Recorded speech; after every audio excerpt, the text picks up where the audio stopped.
박만규의 세상 생각. 붉은 악마는 되는데 마약김밥은 왜 안 돼? 이제 마약김밥이나 마약떡볶이 같은 이름을 더 이상 못 보게 될지 모르겠다. 지난해 12월 식품 등의 표시 광고에 관한 법률 개정안이 국회 본회의를 통과한 이후 학교 주변에서 판매하는 식품의 이름에 마약이라는 표현을 금지하는 조례가 최근 인천과 대전 등 몇몇 지자체에서 제정되고 있기 때문이다. 사실 최근 청소년 마약 범죄가 늘고 있는데 청소년들이 많이 먹는 식품들의 마약이라는 표현이 명칭으로 사용되는 바람에 경각심이 해이해지고 심지어 마약을 긍정적인 것으로 바라보게 만들 우려가 높다는 지적이 나오고 있는 실정이다. 물론 여기서 마약이란 실제 마약이 아니라 김밥, 국수, 떡볶이, 호떡, 치킨 등의 음식을 가리키는 명사에부터 중독될 정도로 맛이 있다는 것을 강조하기 위해 도입된 은유적 표현이다. 은유란 어떤 대상을 이와 유사한 성질이나 특징을 지닌 다른 대상으로 가리키는 표현을 말한다. 예를 들어 시간은 돈이다라는 은유는 시간이라는 추상적이고 비감각적인 것을 돈이라는 친숙하고 구체적인 것으로 개념화함으로써 이해를 보다 쉽게 해주고 있다. 인지언어학에서는 시간과 같이 은유 표현이 나타내려고 하는 의미를 목표 영역이라 하고 돈처럼 이를 설명하기 위해 동원된 보다 구체적이고 근원적인 의미를 근원 영역이라 한다. 바로 이 때문에 우리는 시간이 돈처럼 소중한 것이기도 하고 시간을 돈처럼 낭비할 수도 있고 절약할 수도 있는 것으로 이해하게 된다. 이처럼 은유는 한 영역의 논리를 다른 한 영역의 사상, 즉 체계적으로 대응시키는 인지작용이라 하겠다. 그런데 이때 근원 영역의 모든 세부 사항들이 목표 영역에 대응되는 것은 아니다. 예컨대 돈은 쌓아놓을 수도 있고 예치할 수도 있지만 시간은 그렇게 할 수 없는 것이다. 또 선풍기에서 바람을 일으키는 부분을 우리는 날개라고 부르는데 오직 바람을 일으킨다는 단 한 가지의 유사점을 갖고 있을 뿐이다.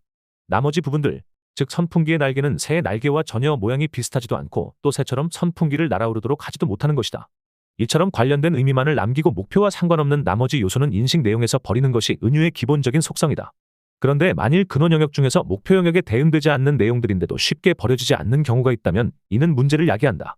예컨대 버려야 하는 사항들이 너무 부정적인 이미지가 강한 경우 여기에 동의하지 않는 언중들이 있어 갈등이 야기될 수 있는 것이다. 예를 들어 우리 국가대표 축구팀 응원단의 명칭인 붉은 악마가 그러한데 이는 본래 근원 영역인 악마가 엄청나게 강한 힘을 가졌고 그래서 결코 지지 않는다는 또 사람을 빠져들게 하는 마력이 있다는 긍정적인 의미들 때문에 채택된 것이다. 그러므로 이와 관계없는 나머지 의미들, 즉 세상을 파괴하고 사람들을 파멸에 이끄는 악한 기운이라는 의미는 폐기되어야 한다. 그러나 이 부분이 어떤 이들에게는 너무도 신경이 쓰여서 버려지지 않았다. 그래서 이 명칭이 나온 직후 기독교의 일부 보수적인 단체들은 이 명칭에 반대의 문제를 제기하기도 했다. 그러나 기독교의 역사가 더욱 오래된 유럽에서도 붉은 악마라는 명칭이 벨기에 국가대표 축구팀과 영국 프로축구팀 맨체스터 유나이티드의 별명으로 쓰이고 있는 것을 보면 악마의 부정성이 크게 문제가 수준이 아니었다. 한때의 분란을 뒤로하고 이제 붉은 악마는 완전한 정착 단계에 들어서 있다. 그렇다면 마약김밥은 어떻게 보아야 할까? 인지주의 은유 이론에 따르면 중독될 정도로 맛있다는 의미만 남고 몸과 마음을 망가뜨린다는 마약의 부정적 의미는 버려져야 할 것이다. 그러나 마약의 경우에는 이것이 그렇게 간단치가 않다. 왜냐하면 악마와 달리 버려지지 않고 오히려 그 유해성이 긍정성으로 탈바꿈되는 경향이 있기 때문이다. 붉은 악마라는 표현은 아무리 사용해도 악마를 미워하지 않지만 마약김밥은 자꾸 사용하게 되면 마약을 긍정적으로 이미지화하는 역할을 할 우려가 크다는 것이다. 왜 그럴까? 사실 응원단이 아무리 많은 선한 활동을 해도 악마가 긍정화되지는 않는다. 그것은 우선 아마도 악마가 추상적인 존재이고 비현실적인 존재이기 때문이 아닐까 한다. 현실에 없는 존재이니 악마가 선행을 베푸는 존재로 미화될 리는 더더욱 없을 것이다. 그러나 마약은 현실적 존재자이고 최근에는 쉽게 구할 수 있는 매우 구체적인 존재자이다. 그러므로 인간이 이에 크게 영향을 받을 수 있으며 뿐만 아니라 그것이 주는 엄청난 쾌감은 그 파괴적 중독성을 망각하게 만들기에 충분할 정도이니 그 이미지의 긍정화는 당연하다 하겠다. 다음으로 들 수 있는 이유는 근원 영역과 목표 영역 간에 있는 인식상의 거리 차이다. 붉은 깃발을 휘날리는 축구 응원단과 추상적 존재인 악마는 인식의 대상으로서의 거리가 너무 멀고 세계 내에서 결코 양립 가능하지 않다. 반면에 마약은 김밥과 마찬가지로 모두 먹는 것이어서 인식상의 거리가 너무나 가깝다. 그러므로 맛있는 김밥의 섭취가 쾌감을 주는 마약의 불법성과 유해성을 차단할 가능성이 높다.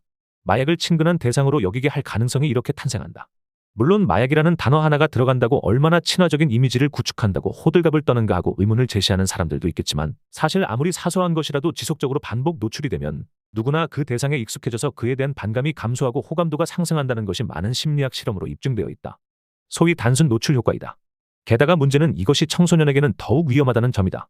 특히 사고력과 감정 및 문제 해결 등 계획과 정보의 조정을 담당하는 전두엽의 발달이 완결되지 않은 시기이고 자기통제 능력이 아직 부족한 시기이므로 성인에 비해 마약의 유혹에 상대적으로 매우 취약하다. 더구나 요즘은 마약이 청소년들에게 접근성이 크게 높아지고 있어 그 위험도는 더욱 확대되었다고 할 수 있다. 어쩌다 우리 사회가 돈을 벌기 위해 청소년 음식에 마약이라는 이름을 붙일 정도로 천박해졌을까? 우울한 생각이 밀려온다. 그런데 이것을 꼭 법으로 해야 할까? 사회운동, 계도 등으로 하면 안 될까? 우리 사회가 이런 문제를 스스로 해결할 수 없을 정도로 자정 능력을 상실했나? 나아가 보다 근본적으로 마약이라는 단어를 없앤다고 과연 마약 사범이 줄까 하는 정책 효과에 대한 의문 등은 모두가 지혜를 모아 풀어야 할 또 다른 문제들이다. 그나저나 이번 조례들의 단속 대상은 마약이 아니라 마약이라는 단어이다. 참 아이러니하다. 말이 제일 무섭다는 이야기가 맞는 말인가 보다. 더 칼럼니스트